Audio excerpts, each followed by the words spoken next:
اور یہاں پہ آپ کو بتائیں کہ ہر گزرتے وقت کے ساتھ الیکشن کیمپین میں تیزی آ رہی ہے۔ گجرانوالہ کا حلقہ پی پی 68 پہ مسلم لیگ نون کے امیدوار اقبال گجر اور ناہرہ برادران نے عوامی سپورٹ کے لیے دن رات ایک کر دیا ہے۔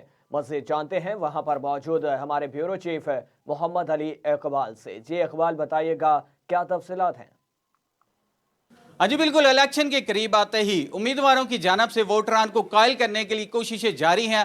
میں اس وقت گجرانوالہ کا حلقہ پی پی 68 میں موجود ہوں اور میرے ساتھ مسلم لیگ نون کے امیدوار اقبال گجر صاحب کے برخودار آصف اقبال موجود ہیں۔ ہم ان سے بات کرتے ہیں۔ اچھا سر، آپ یہ بتائیے گا کہ آپ کی الیکشن کی کیمپین کیسی جا رہی ہے؟ بسم اللہ الرحمن الرحیم۔ اللہ کا بڑا فضل اور کرم ہے، ہماری 2-3 ٹیمیں بنی ہوتی ہیں۔ ایک میں حاجی مدثر صاحب اور چودھری اقبال صاحب ہوتے ہیں، یا مظہر صاحب اور چودھری اقبال صاحب، یا مدثر صاحب اور میں آصف اقبال، یا مظہر صاحب اور میں اظہر صاحب علیحدہ لگے ہیں۔ ہمارے پاس اللہ کے فضل و کرم سے اس کی خصوصی رحمت کے ساتھ اس طرح کے حالات ہیں کہ دیہاتوں میں 2 دھڑے ہوتے ہیں، دونوں دھڑے مل کر ہم دونوں کو ایم این اے اور ایم پی اے کے ووٹ اکٹھے دے رہے ہیں۔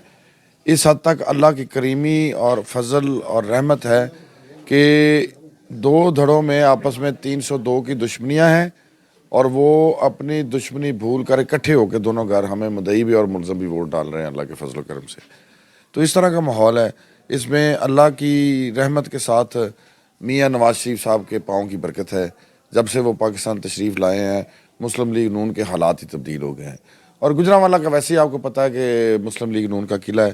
پچھلی دفعہ ساری ایم این اے اور ایم پی اے کی سیٹیں سویپ کی تھی مسلم لیگ کی گجرانوالہ میں سے، اور اس دفعہ بھی انشاءاللہ یقین محکم کے ساتھ، اور آواز خلق نکارہ خدا ہوتی ہے، لوگوں کی آواز ہے اور یک طرفہ آواز ہے کہ میاں نواز شریف کے امیدوار ہی جیتیں گے یہاں سے گجرانوالہ سے۔ بڑی مہربانی، بہت شکریہ۔ جی، جیسا کہ ہم نے ان کی بات سنی، ان کا یہ کہنا ہے کہ گجرانوالہ مسلم لیگ نون کا قلعہ ہے۔